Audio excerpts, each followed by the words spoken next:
하나님께 영광과 찬송을 올려드립니다. 이 자리에 있을 수 있다는 것이 얼마나 큰 은혜인지, 여러분 이 자리에 지금 앉아 있는 것만으로도 하나님의 은혜를 충분히 받으셨어요. 하나님 안에서 행복한 성도가 이미 된 줄로 믿습니다. 저는 오늘도 이 말씀을 생각을 하면서 오늘의 제가 있기까지 어떤 신앙의 과정 속에 하나님께서 저를 인도하셨나 하는 생각을 더듬어 보았습니다.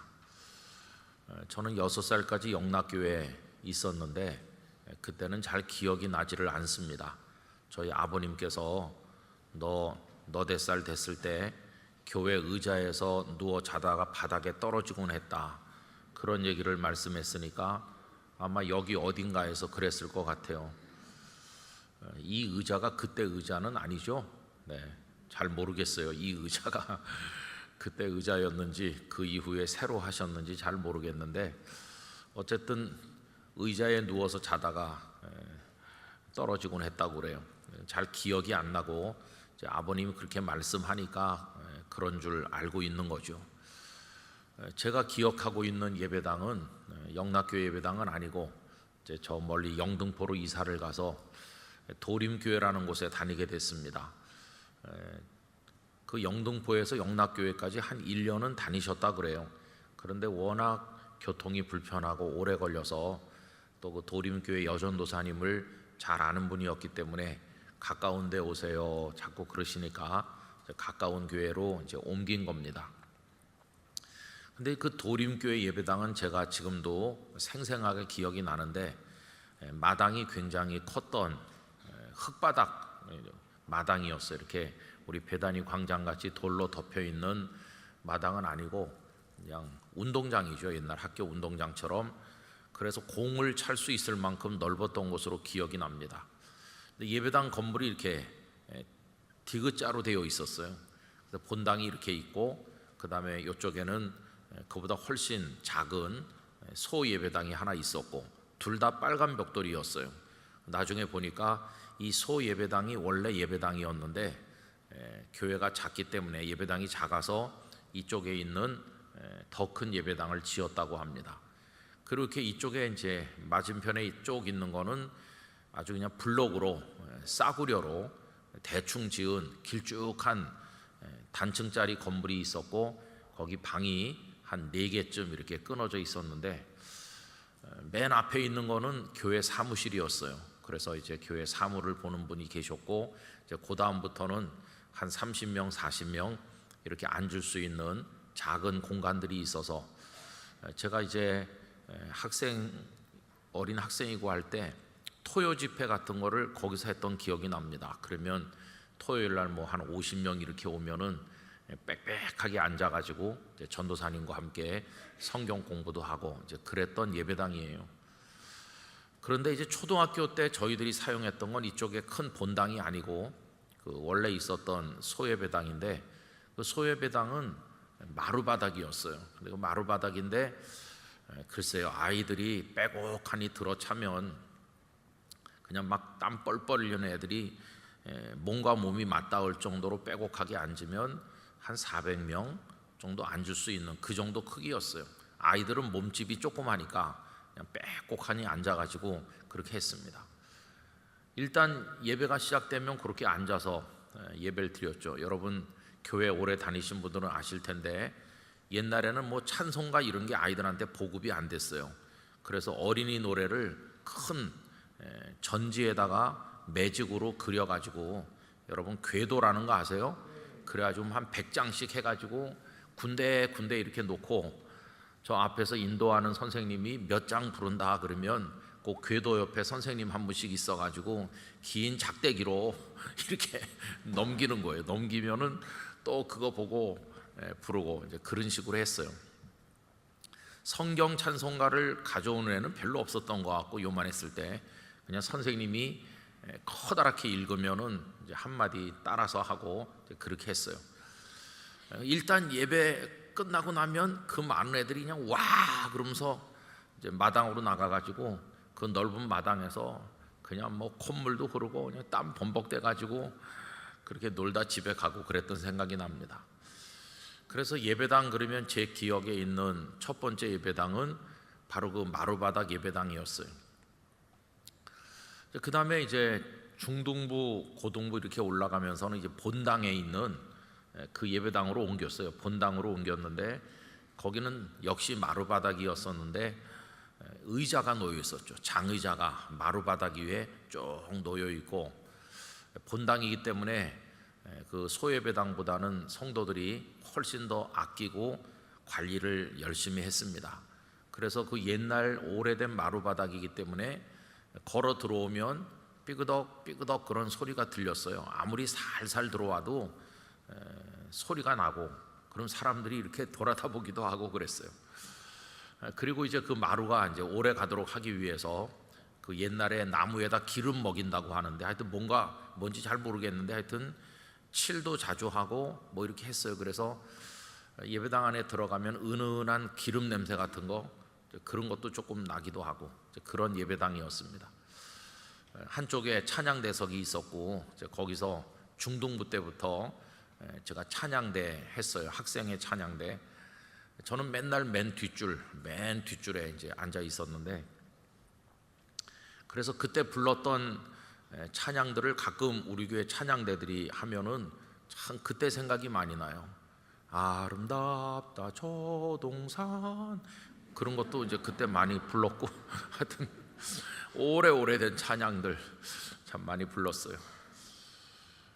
근데 이제 그 예배당마다 그 얽힌 영적 이야기가 다릅니다. 그 소예배당 마루바닥에서는 철이 없어서 그냥 뭐 선생님 앞에 앉아가지고 재미난 얘기 듣고 간식 받아 먹고 애들하고 놀고 그런 예배당으로 이제 기억돼 있는데, 이 본당에 그 장의자가 있는 그 예배당에서는 조금 이렇게 영적인 깨달음이 생기기 시작했다고 할까요? 중학생이 되니까 그 조금 달랐던 것 같아요. 그러다가 이제 중학교 3학년 제가 중등부 회장할 때 제가 몸이 많이 아팠던 거 아시잖아요. 그때 이제 본격적으로 하나님이란 존재 앞에서 제가 몸부림을 쳤던 그런 한 해죠. 그 한 해 동안 참 힘들기도 하고 눈물도 많이 흘리고 절망도 많이 했습니다.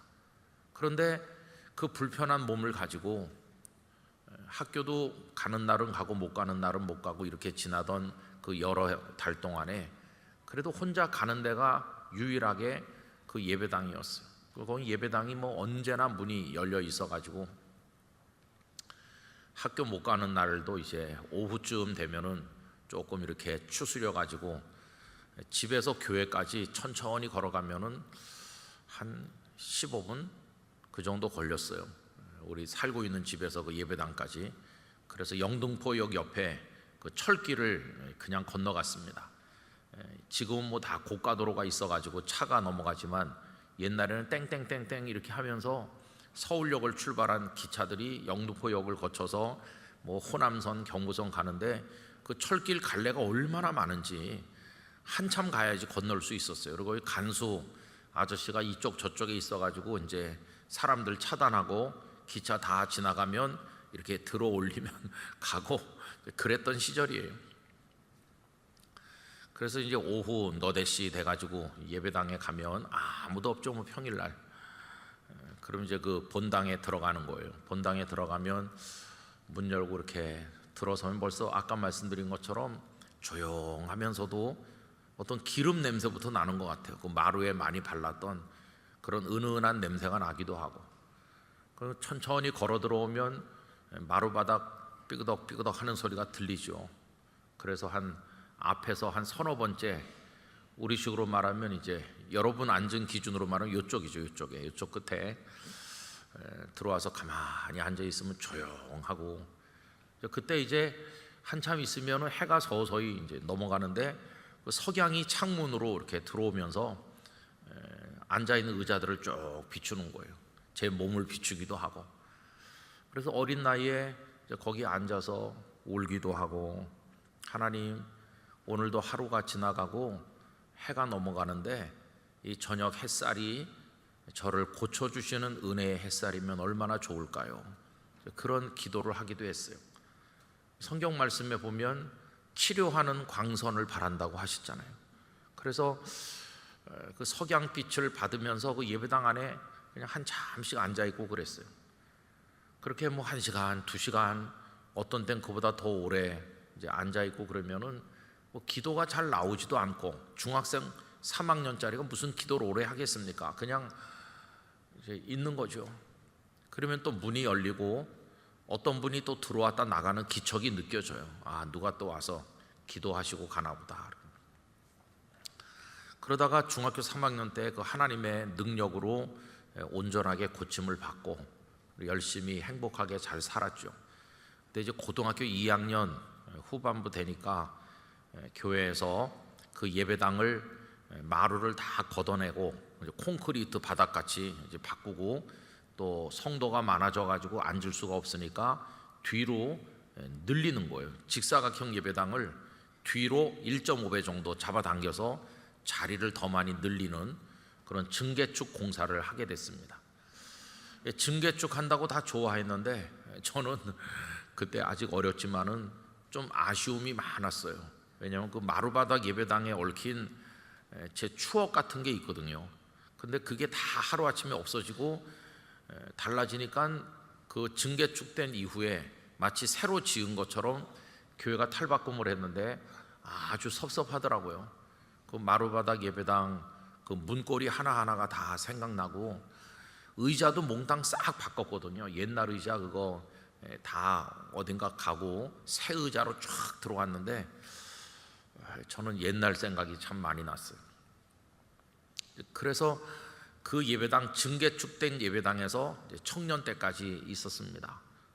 증개축을 하면서 지하를 파가지고 그 예배당은 지하도 있었어요. 그리고는 이제 제가 신학교에 갔고 전도사 됐기 때문에 더 이상 그 모교의 그 예배당에는 있지 않게 되었죠. 그리고는 제가 전도사 하던 가롤동의 그 염천교회에서, 염천교회 예배당에서 이제 만 8년이 넘도록 또 있다가, 그리고 부산에 이제 간 다음에는 조그마한 예배당이었는데 140평, 교회 땅이라고는 도무지 140평이었어요.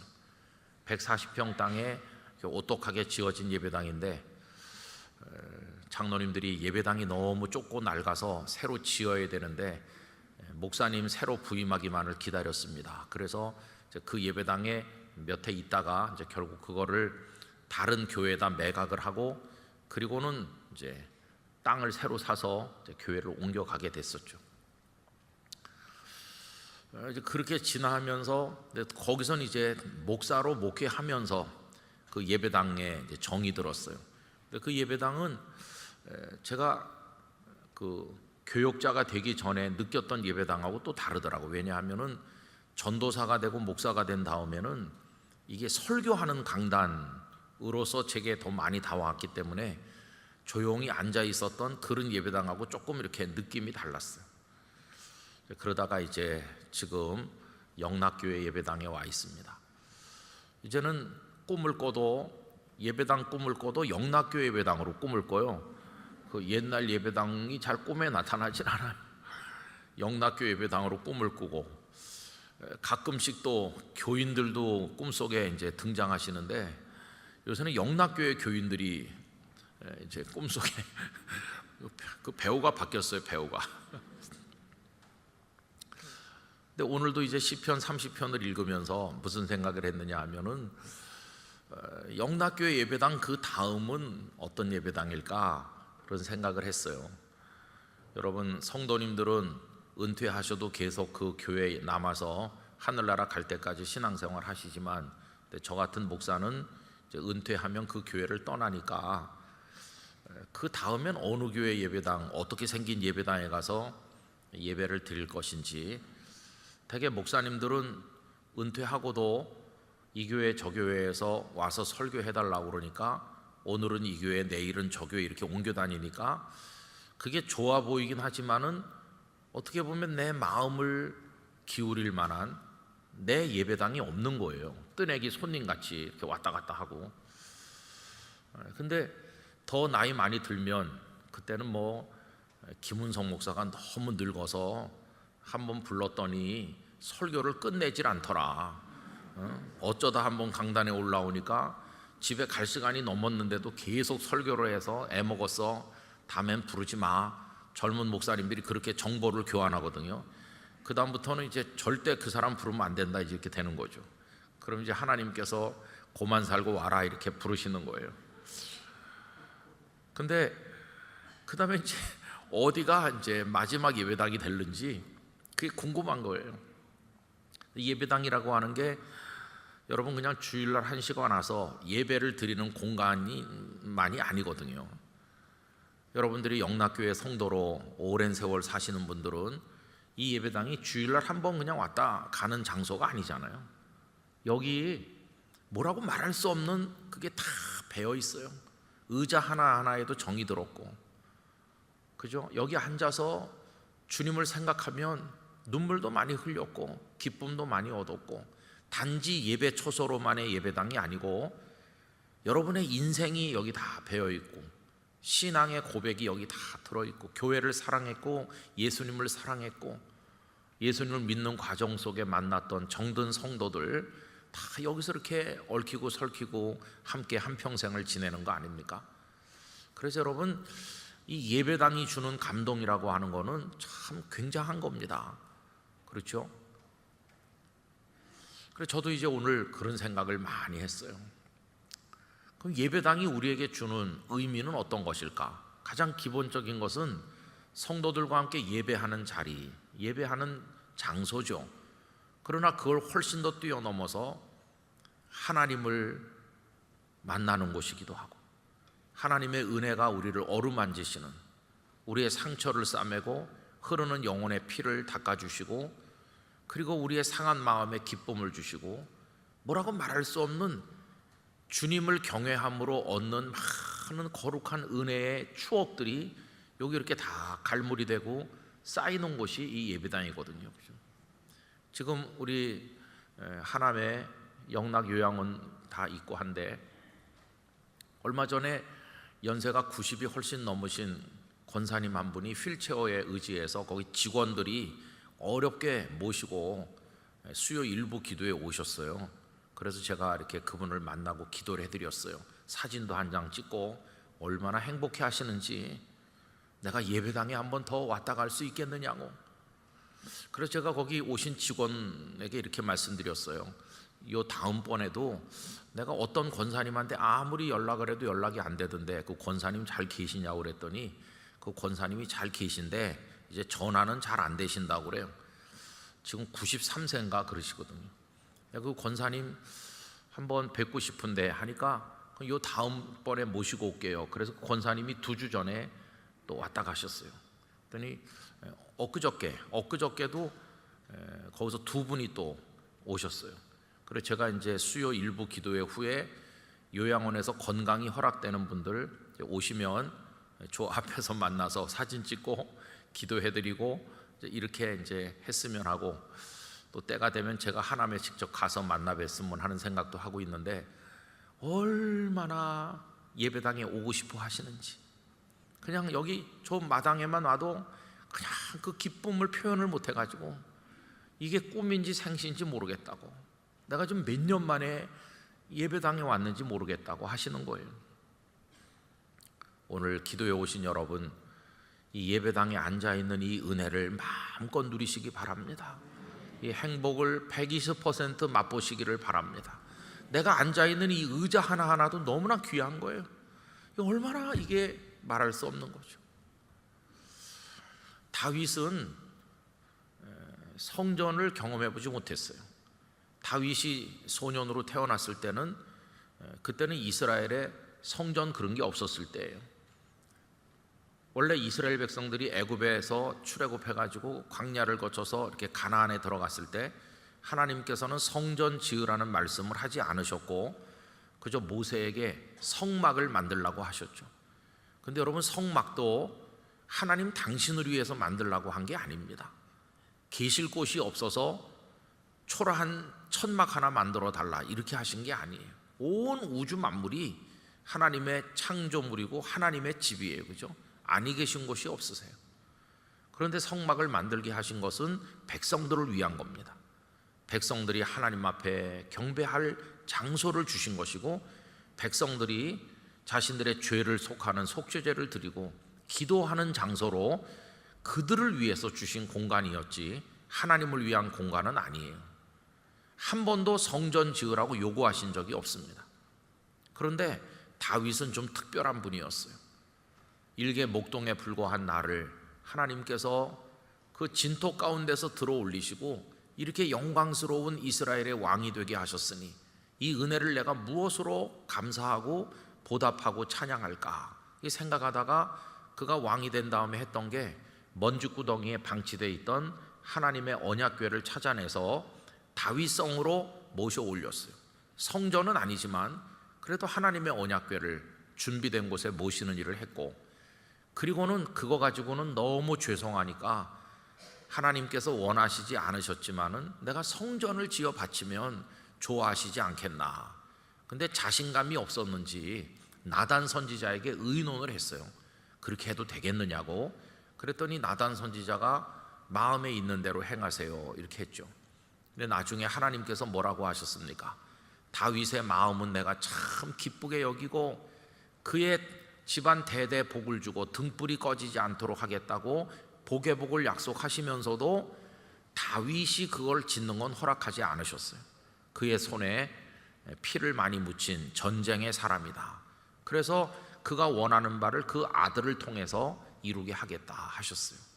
그래서 솔로몬이 성전을 지어가지고 하나님 앞에 올려드렸습니다. 요 최근에 이제 영락교회 우리 오이코스 말씀 묵상하는 게 열왕기 상하를 읽었고 역대 상하를 읽어 내려가는데 솔로몬이 성전을 봉헌하는 얘기가 얼마 전에도 계속 나왔었죠. 그 성전을 봉헌하는 날 많은 찬양대가 나와서 하나님을 찬양했어요.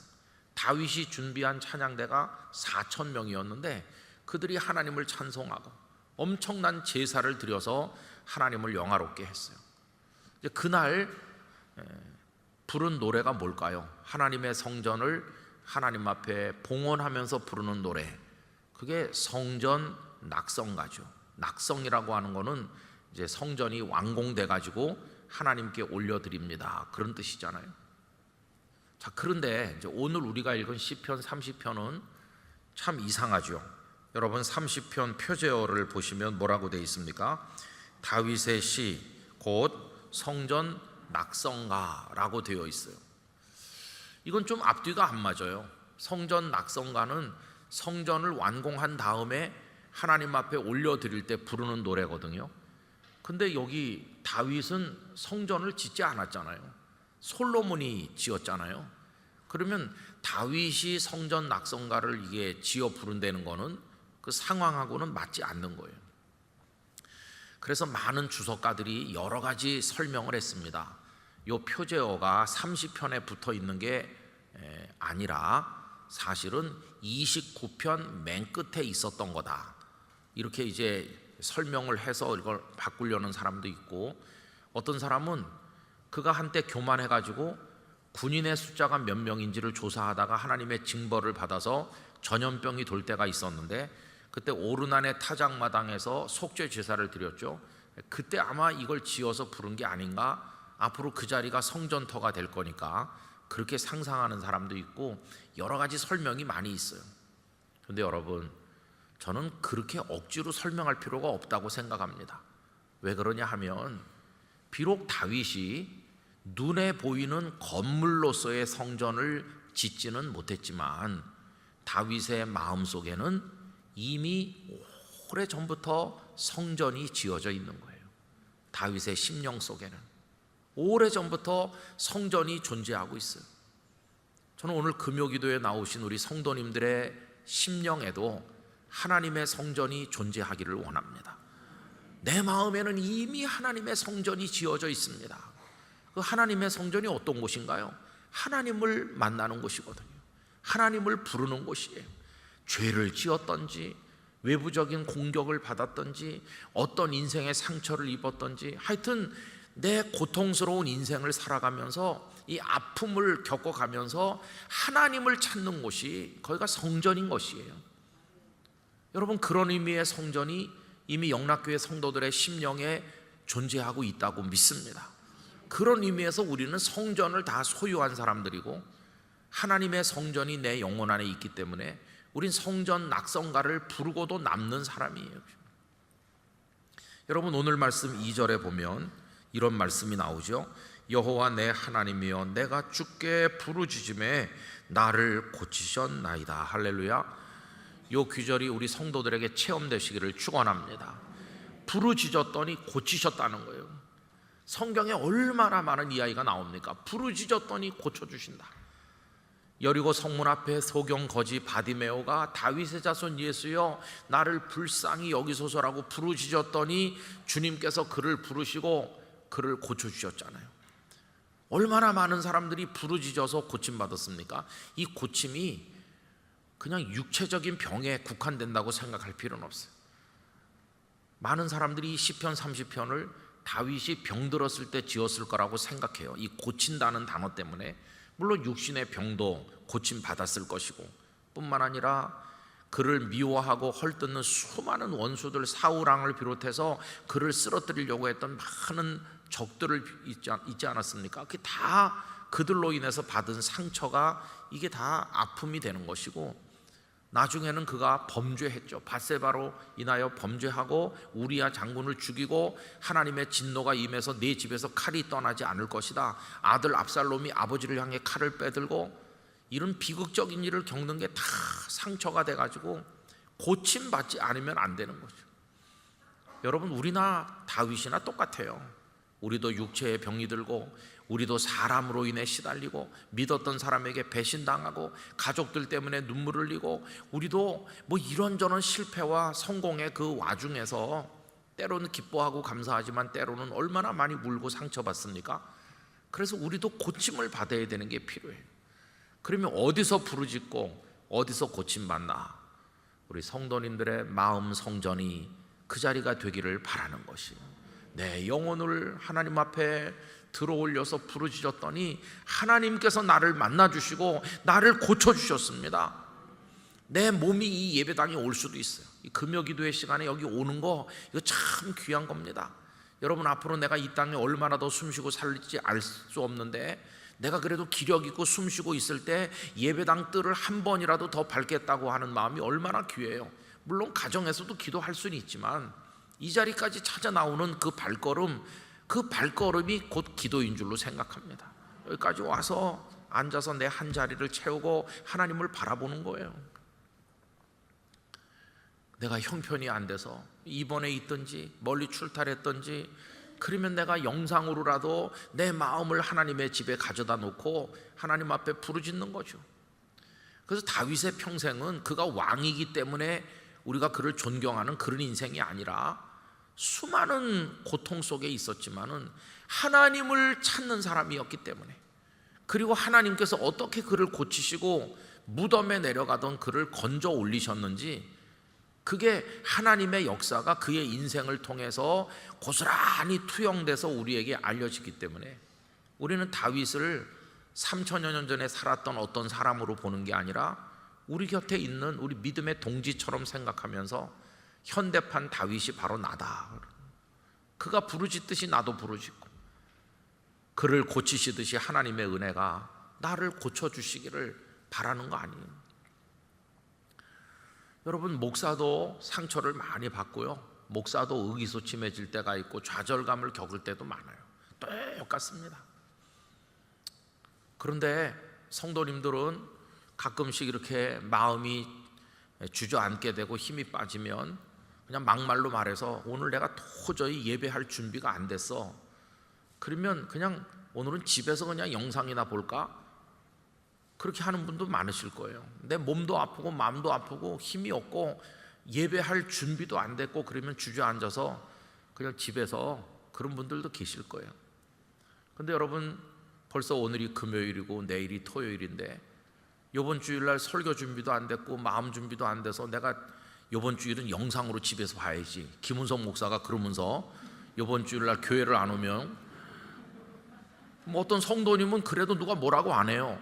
아, 집에서 영상으로 드렸나 보다 이러지만 제가 이번 주일날 안 오면은 성도들이 아, 목사님이 오늘은 집에서 드렸나 보다 그냥 그러시겠어요? 아니면 난리가 난 것 같이 무슨 3차 세계대전이라도 일어난 것처럼 충격을 받으시면서 그러겠어요?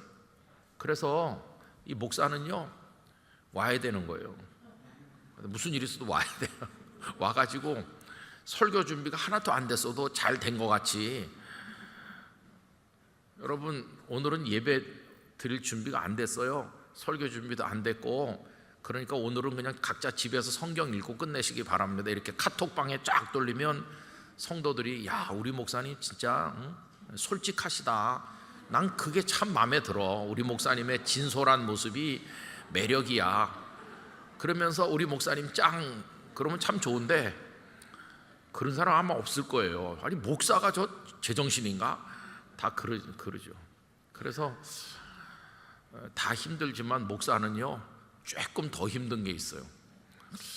그래서 목사도 이제 힘이 빠질 때도 있고, 저도 이제 동료 목사님들이나 후배들 이렇게 보면은 야 저 목사님이 목회할 상황이 아닌데 목회하는구나. 그럼 목회를 할 상황이 아니에요. 그냥 문자 그대로 영과 육이 지칠 대로 지쳐가지고 한 몇 달 기도원에 가서 푹 쉬고 뭔가 좀 근본적인 치료가 필요한데, 근데 이걸 갖다 계속 하고 있으니까 옆에서 보고 있으면은 야 저게 정말 세상에도 없는 고문을 당하는 거다. 저게 고만두지도 못하고 하나님이 부르신 것 때문에 포기하지도 못하고, 그런 생각이 들어요. 그럼 그 목사님이 그걸 어디서 해결하면 되겠습니까? 그걸 뭐 누굴 만나서 당회를 모여가지고 요새 제가 상태가 그런데 어떻게 가하시면 예하시오 이렇게 하면 해결되나요? 어디서 그걸 해결하면 되겠어요? 집에 가서 아내에게 여보 내가 요새 일은, 그러면은 그 아내가 얼마나 걱정하겠어요. 그게 아내까지 전염돼 가지고 아내까지 쓰러지면 어떡하겠어요? 그래서 여러분 언제나 만나서 얘기해 보면 1시간, 2시간 뭐 이럴 때는 어떻게 해야 되는지 얘기해도 결론은 늘 똑같아요. 목사님 하나님밖에 없어요. 하나님밖에.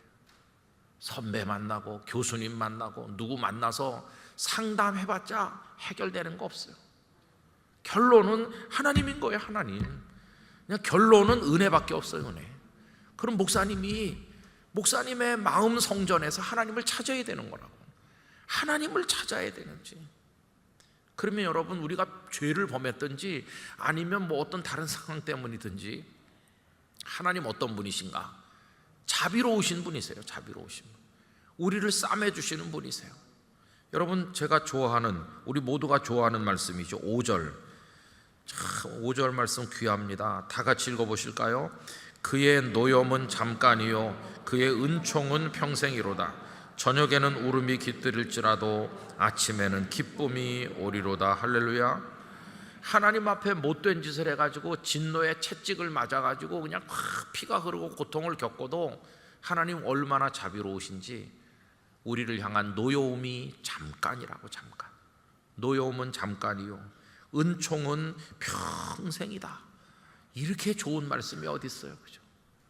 그러면서 저녁에는 울음이 깃들일지라도, 저녁에는 너무나 슬프고 마음이 아프고 죄송해서 하나님을 찾으며 나오는 게 눈물밖에 없었지만 그 밤에 하나님의 은혜가 임해서 아침에는 기쁨으로 바뀌어지는 거예요.